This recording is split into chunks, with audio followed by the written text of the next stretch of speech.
pastor ay matanda na, mas marami pa yung ubo kaysa sermon.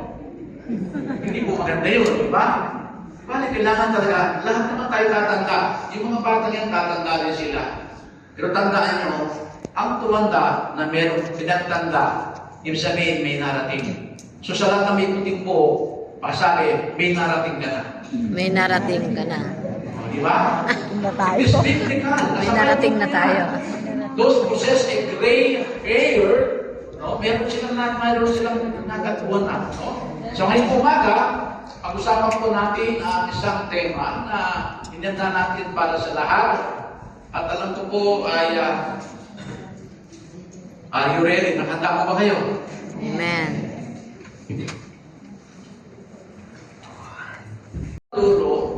There are many customer. Nagtataka ko, dapat yung lugar na yun ay napakaraming customer. Dito sa area to, walang katao. Ang nadaanan namin, kaya pala walang maraming customer, eh yung mga paninda, puro patay. Puro frozen. Numati ako sa dulo, ay buhay na buhay yung mga tao doon. Masasaya sa dulo ng mga tao, nakapila pa sila. Nagpulat ako, ano bang meron sa mga tindahan doon? Nagpulat ako yung dulong maraming tao, ang mga nandoon ay buhay. Ang paninda, tumatalong-talong pa yung mga tilapia, yung mga dalag, tumatalong-talong pa, pati yung mga alimango, buhay, naninipit pa. So ang kaibahan doon, nakita ko, kung tinatawag ng logic, kaya pala maraming tao, buhay ang binibili nila. Maging ang Panginoon natin Diyos, kapag sumasamba ka, super lamlam ang mukha mo, malungkot na malungkot ka, parang sementeryo, pinuntahan mo, hindi nasisiyan ng Lord. Pero salamat sa Panginoon sa umalang ito, ang lugar na ito, buhay ang sumasamba, masigla ang sumasamba, dahil buhay ang ating Diyos. Amen? Kung tinan po natin, natutuwa ang Diyos kapag tayo sumasamba ng masaya. Hindi malamlam, hindi malungkot. Gusto ng Lord, palagi kang masaya. Why? Kaya nga tayo binigay ng Diyos ng magandang mukha. Para sa anong mukha na yan? Para magbigay ng kagugulan sa Panginoon. Now, tingnan po natin, ito ating pag-usapan ngayon about spiritual fire. Ano bang ibig sabihin yan, Bishop? Spiritual fire, kailangan po ang manatiling po sa Diyos, makitang nag-aapoy ang kanilang paglilingkod. Nakita yung kanilang spiritual, buhay na buhay. In Romans chapter 12, verse 11 and 13, sundan niyo po, kung meron kayong maniwala na mata, sundan niyo po ko. Never be lacking in zeal, but keep your spiritual fervor, serving the Lord. Be joyful in hope, patient in affliction, faithful in prayer. Wow, naman po yun. Yung prayer, faithful ba tayo sa panalangin? Amen. Are you sure? Amen. Bakit na kasi maakot ang katabi mo? Faithful in prayer. Ano niyo po yung blessing? Ang dinding ng blessing ay panalangin lamang. Di alam ng iba yun. If you want to be blessed by God, be prayerful. Because prayer is powerful. Ito po ang hindi alam ng maraming mga Kristiyano, although they are Christian, but hindi alam ang pagpapala. Simple lang po, pagka-prayerful ka, malapit ka sa blessing. Tama? Pag prayerful ka, magaan dumating ang blessing. Pag prayerful ka, hindi ka na tumaganda. Amen? Totoo ba yun, Pastor? Totoo yun. Tinanong katabi mo, mula nang naglingkod sa Diyos sa lugar na ito, hindi na tumatanda. Bakit? Ang man ang problema ang dala-dala, kayang-kayang makalampasan kasi kasama natin ang Diyos. May mga po Diyos, one of the major promise of God, God said, I will never leave you nor forsake. Sa Tagalog, pangako ng Diyos, hindi kita iiwanan hanggang sa dulo ng sanlibutan. King Kapampangan, sigapin ko, era kalakwan, aning ginu, nanumaning malyari, kaya beta ka. Pagkakatagalog na. Oo. Tama ba o mali? Tama. Pilipit na po siya ng Kapampangan, kasi na po kayo, kasi po tumanda na ako doon sa India. Okay, tingnan mo natin. So, maniwala, ang tao palang prayerful ay may power. Pero nonetheless, share with the Lord's people who are in need. Practice hospitality. Po, alam niyo po yung mga totoong Kristiyano, yung mga nag-aapoy sa pananampalataya, sila po ay matulungin. No? Sila po ay mapang-abot sa mga nangangailangan. Hindi napapansin. Habang ikaw ay nagpapala sa mga nangangailangan, hindi ka nauubusan. Amen. It's true, di ba? Alam mo, yung mga tao na nakita mo namin na inaabutan mo sila, akala mo detrain ka? Never kong naranasan since 1985, I accept the Lord as Lord and Savior of my life. Mula nung tanggapin ko ang Panginoon, and I walk faithfully in serving Him. Never na pinagkulang ng Diyos ang mga tao sa Kanya'y naglilingkod. Amen? Amen. Bakit? Kasi pag pinabayaan ka ng Lord, hindi mapaya ang Panginoon. Sabi ng Lord, hindi kita iiwanan.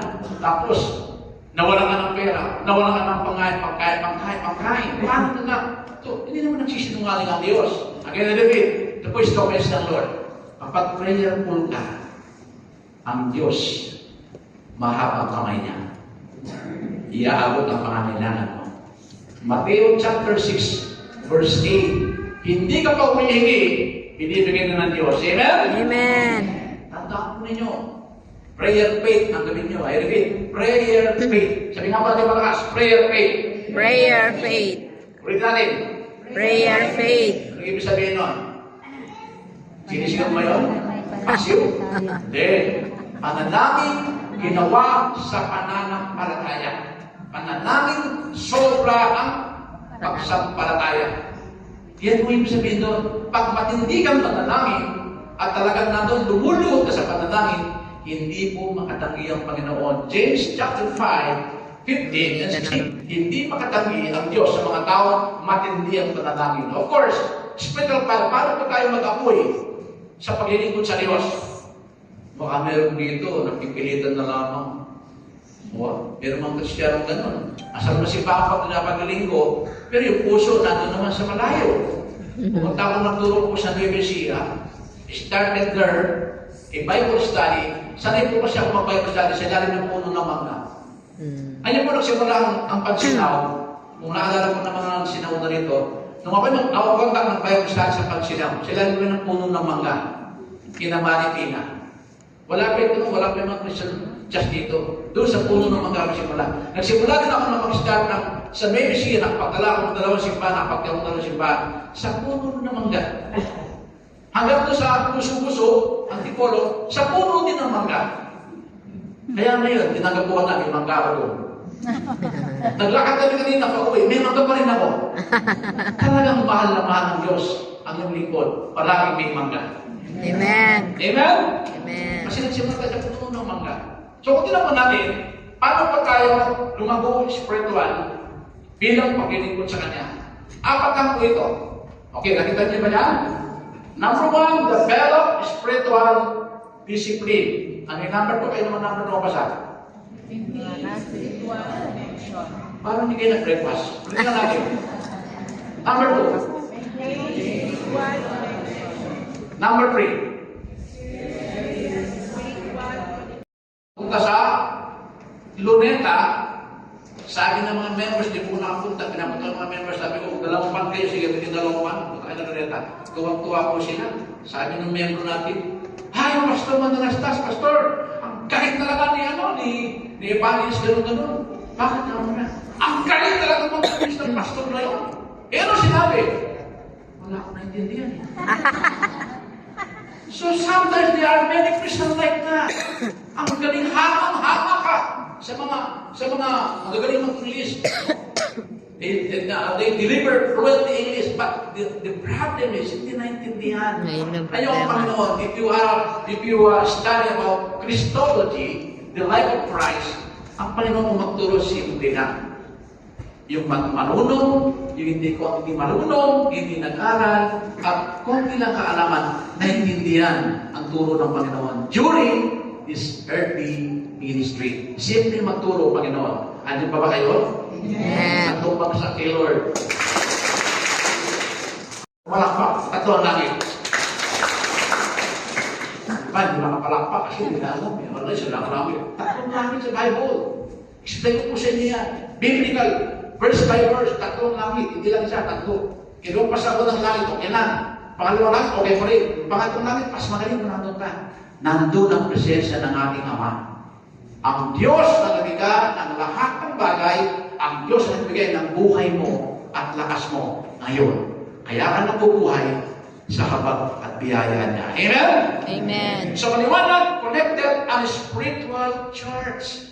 Dapat para lumag-apoy ka sa paglilingkod sa Lord, connected ka sa isang church na spiritual. Kasi po maraming simbahan ngayon, hindi na spiritual. But there are many churches today, ayaw kong manira. Mahal kong bawat simbahan. Maraming Kristiyano ngayon, maraming churches ngayon, hindi man lang maramdaman ang presensya ng Diyos. But I thank God for this morning.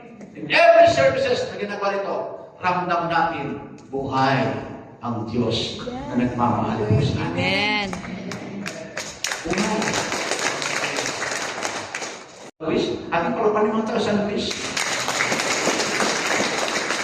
Malapit na ng San Luis, yung taga San Fernando, wala pa palakpak. Ang lapit ng San Fernando, mas malapit ako na ko sa inyo. Galing na ako ng Antipolo. Imagine, eh sabi ko, for 1 year and 7 months, every Sunday nandito ko ng nakarang taon. For 1 year and 7 months. Sabi ng mga workers, wow, Pastor, 1 year and 7 months, linggo-linggo nandun ka. Oo nga eh. Kaya yung mga church, ilan na lang naiwan. Pagbalik ko, ilan na lang sila. Sabi na, hindi na kami kilala ng bishop namin, hindi na kami kilala. Pero salamat sa Lord. Sabi ko ngayon, magkasama tayo. Praise the Lord. Ang bilang natin, halos ganito rin karami. Nagbalikan ang mga magandang Kristiyano sa harapan ng Panginoon. Amen? So, ito pa kami sa umaga, nagpapasalamat na buhay pa siya. Amen. O, diba? Dapat po yun. Sino rin daw ting hapon nagpapasalamat din sa Lord? Amen. Wow, talagang purihin ng Panginoon. Hindi ba nagpapasalamat, Lord? Salamat. Yung asawa ko, nabawasan ng konting talak. Diba? May ganun, diba? Salamat, Lord. Nabawasan sa araw na ito ang konting talak niya. Paano hindi magkakalak, hindi mo binibigyan ng pera? May katwiran naman kayo nag-iingay, walang pera eh. O diba? Bigyan mo ng pera yan. Pupunta ka doon sa malamig yan doon sa SM. O, matahimik yan pagdating na. Ay, darling, what do you want? Coffee? O, ano ba? Kasi nga, masaya siya eh. Ang mag-asawa palaging dapat nagbibigayan. Amen? Amen. Magbibigayan po dapat. Nagmamahalan. Eh, pag talak ng talak, simple lang ang solusyon doon. Mahalin mo siya. Hoy, malapit na uwi yan. Sabi ng iba, salamat, number 3 na. Ano pa ba kayo? Amen! Ayaw nyo na, uwi na tayo. Sabi naman, exercise spiritual productivity. Sabi sa Tagalog yan, okay, palagi po natin gawin na maging mabunga po tayo sa paglilingkod sa Diyos. Maging mabunga. Huwag kang manatili na ikaw lamang naalag sa panon. Yung mga pamilya mo, dalhin mo rin sila. No? Sabi nga kahapon ng isang kapatid na magsisharing kami, sabi raw sa kanya, andun siya ngayon, sa likod niya. Eh, attend ka naman sa simbahan. Eh, sino bang pastor niyo doon? Ay, si Oscar. Ang pastor doon. Attend ka. Sabi niya, attend ako. Tingnan mo lang yung pastor niyo. Diba? Tapos, nung nag-usap ang Lord sa kanya, natin niya ang gospel, natin niya ang word of God, na-bless siya. Tuwang-tuwa siguro, nagkwento sa mga kasama sa bahay, ang galing po lang ng mga pag-ilingkod doon, nakawitin pa lang, sus na kami. Diba? Sino sinamba mo? Sabi ko sa kanya, si Pastor Matt? Hindi, sinamba ko, si Jesus Christ. Amen. Amen!